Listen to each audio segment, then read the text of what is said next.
back to What's Up Doc. Ay ngayon po, kasama po natin ulit si Dr. Roland Pulintan, and we're going to talk about mga fractures po, fractures of the facial fractures po. At saka ang katabi po niya ngayon, yung pong one of the Uy brothers po. Di ba yung father po niya, the well-known Johnny Uy, a dear friend. Ito pong si Louie, ang bisita po natin ngayon ay ang presidente po ng Angeles Dental Society. It's a pleasure to introduce to you a dear friend, Dr. Louie Uy.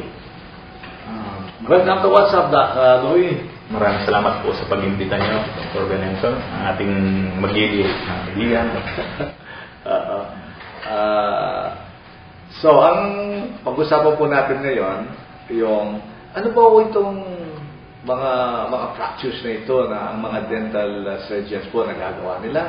At saka, ano po ang ginagawa ng Angeles Dental Society dito sa Angeles? Yun po ang itatanong natin sa dalawang panauhin po natin sa What's Up Doc. Now, let's go back to Roland here. Kasi po, I told you na ito pong si Dr. Pulintan na ito ay matagal na pong dekalidad na dentista sa St. Luke's po. Kami lahat ng mga doktor, kapag po kailangan namin ang mahirap na gawa dito sa facial fracture po, siya po ang tinatawagan po namin. Ngayon, the first question again, Roland, as I'm going to call you is, what is your role now as a maxillofacial oral surgeon in this era where there are so many motorcycles that are all over the avenues, all over the street, and I'm sure that you're also concerned about this.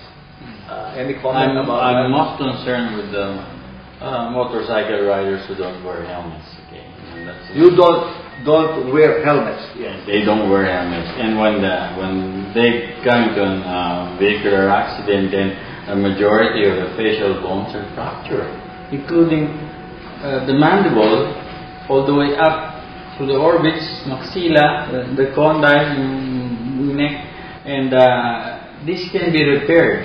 The public should know that this can be repaired by going to the hospital, looking for doctors who can do the surgery, and then putting wires or plates and wiring the teeth together, and allowing time for healing, which is about 4 to 6 weeks. Magaling sila.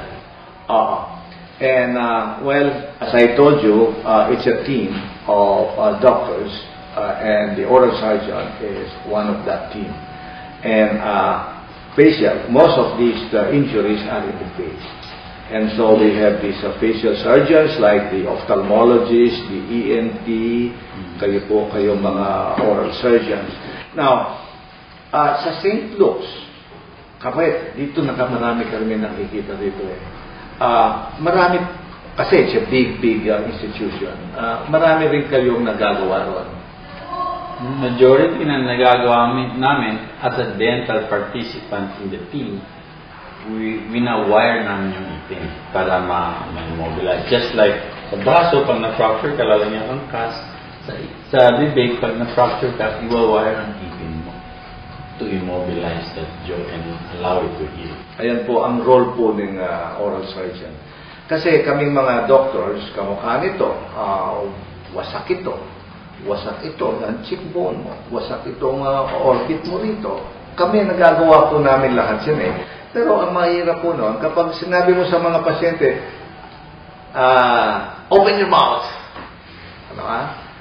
Kung minsan po, hindi po nila magawa yun limitation of opening the mouth. Ang gusto po sabihin, meron na siyang problema rito, meron na siyang problema dito sa temporomandibular joint. Kami po, ang dami namin magagawa sa wiring, as mentioned by Dr. Pulintan, pero sila po ang responsible para ito pong pagbukas ng bibig na yan tama-tama po pagkatapos po ng surgery.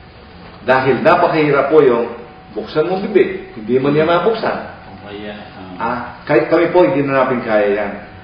Yan po ang mga oral surgeons na kailangan po kasama sa team.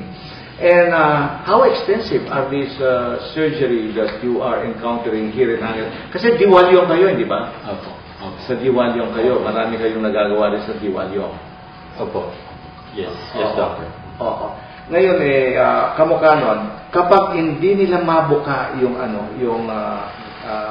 yung bibig nila, ano bang kaso yun? Minsan hindi masama ba talaga yun? Minsan hindi lang pagbuka yung pagkagat, hindi pantay ang mga ipin. Hindi sila makakain na mabuti. Dahil sa hindi na-restore nga yung mga bones nila, pero hindi sila na-wiring in good occlusion. Yung tamang kagat. Ang wiring po, ang gusto po sabihin naglalagay sila ng alambre po dito sa mga ngipin na yan para yung immobilize, hindi po makagalaw itong mandible po ninyo, itong panga. Hindi ba po kapag napilay po kayo, ano pong gagawin ninyo? Nakaganon kayo, huwag po ninyong kaya nakaganyan para hindi po ninyo you cannot move it. Hindi magagalaw. Immobilization po, importante po yun. Kanya dito po, ganun din. Kailangan kapag meron ka problema rito, darating po yung mga oral surgeon para tutulong po dito sa panga. And ito bang mga cases ninyong ito, lalo na sa Diwalyong, what are some of your common cases that you do, that you have done? Common cases that came to us are from vehicular accidents. Usually the mandible, basagang mandible, broken in 2 or 3 pieces, and we have to put them together in plates, and then iwawire natin upper and lower para ma-immobilize. Ano gusto mo sabihin ng plates? Ito kasi kami, ang alam ng plates, plato.